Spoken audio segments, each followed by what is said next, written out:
তেল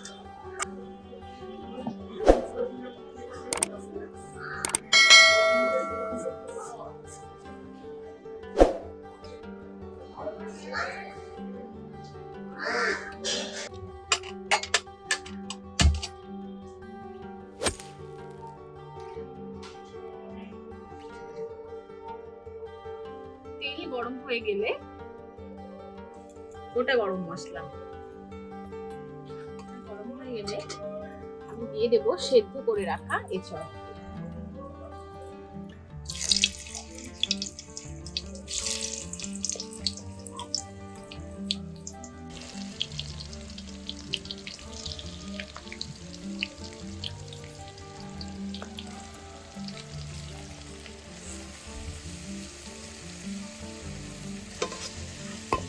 এগুলোকে আমি অল্প করে ভেজে নেব। প্রথমে এঁচড়টাকে কেটে ভালো করে নুন হলুদ জলে মিশিয়ে তার মধ্যে এঁচড়টাকে ভিজিয়ে রেখেছিলাম প্রায় 8 আওয়ার্স মতন। তাতে কি হবে, এঁচড়ের যেই আঠাটা থাকে সেটা চলে যায় নুন হলুদের সাথে। আপনারাও পারলে 10-12 ঘন্টা ভিজিয়ে রাখবেন, তাহলে আঠা যেটা থাকবে কাঁঠালে সেটা চলে যাবে।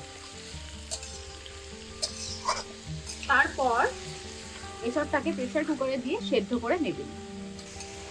নমস্কার বন্ধুরা, আমি ওয়েলডিলা, আপনারা দেখছেন ওয়েলডিলাস কিচেন। সাথে থাকুন, সঙ্গে থাকুন, দেখতে থাকুন এঁচড় চিংড়ি। এঁচড়গুলো ভাজা হয়ে গেছে, এবারে আমি আস্তে আস্তে তুলে নেব একটু পানি।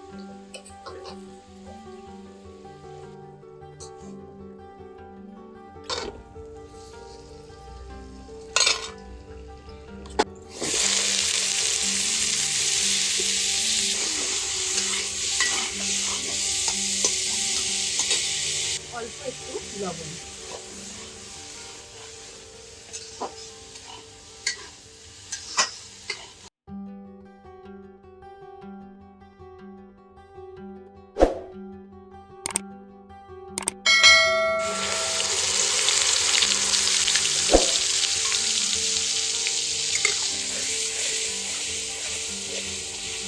দিয়ে দিলাম পেঁয়াজ বাটা, দিয়ে দিলাম 1 চা চামচ রসুন বাটা, 1 চা চামচ আদা বাটা, দিয়ে ভালো করে এটাকে নাড়বো। দিয়ে দিলাম 1 চামচ লবণ,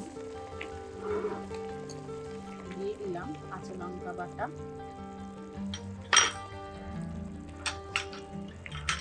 এরপরে একে একে দেবো মশলা।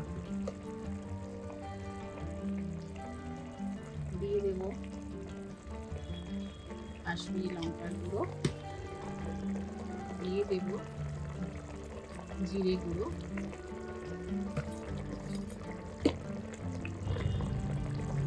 দিয়ে দেবো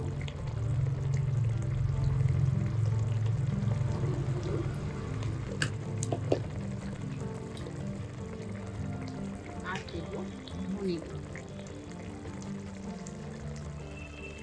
মশলাটিকে ভালো করে নাড়াচাড়া দিয়ে কষিয়ে নেব। মশলা কষানো হয়ে গেলে ভেজে রাখা আলুগুলো দিয়ে দেব।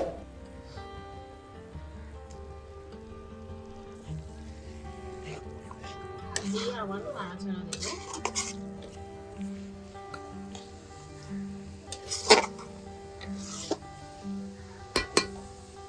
এরপর দিয়ে দেবো এঁচড়গুলো।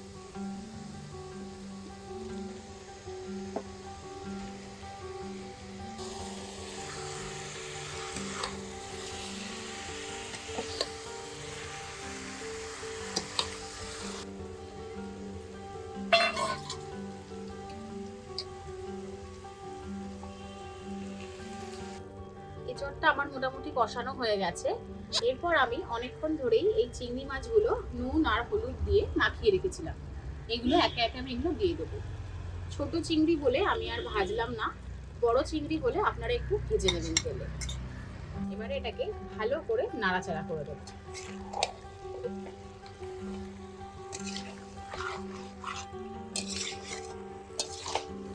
পুরো ব্যাপারটা মটনের মতো হয়ে যাচ্ছে। দারুণ হচ্ছে, যা গন্ধ বেরোচ্ছে না। আমি ছোট চিংড়িগুলো ইচ্ছে করে আনলাম, বড় চিংড়িগুলোতে ওগুলো যেমন চিংড়ি মালাইকারির জন্য ঠিক আছে, যে ছোট চিংড়ি এটাতে বেশি টেস্ট। দেখুন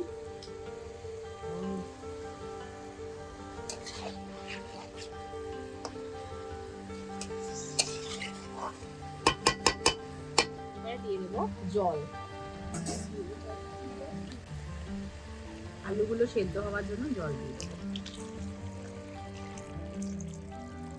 আলুও সেদ্ধ হয়ে গেছে, আর একটু আমরা ভালো করে নাড়াচাড়া দেবো।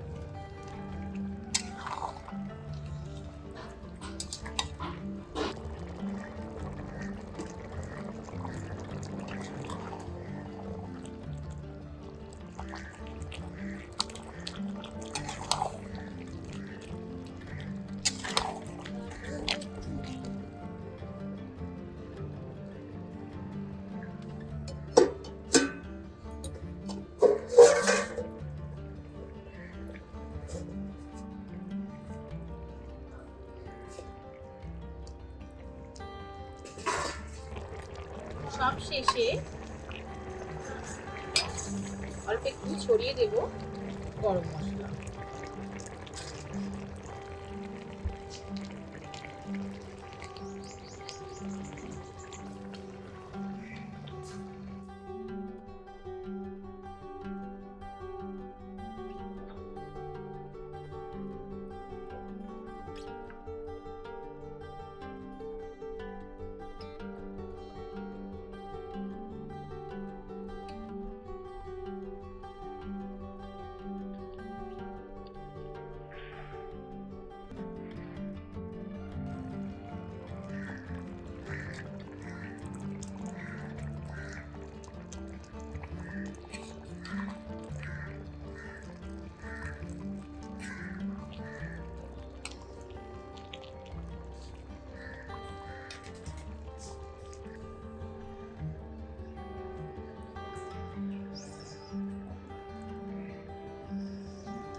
গরম ভাত দিয়ে সেই লাগবে।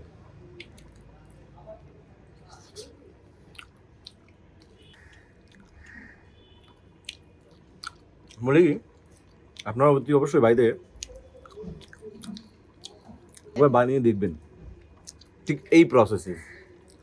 যদি ভালো না লাগে তারপর বলবেন। আজকের মতো আমরা চলি, আবার নেক্সট অন্য কোনো ভিডিও নিয়ে আমরা খুব শীঘ্রই হাজির হব। টাটা বন্ধুরা, ভালো থাকবেন। সেই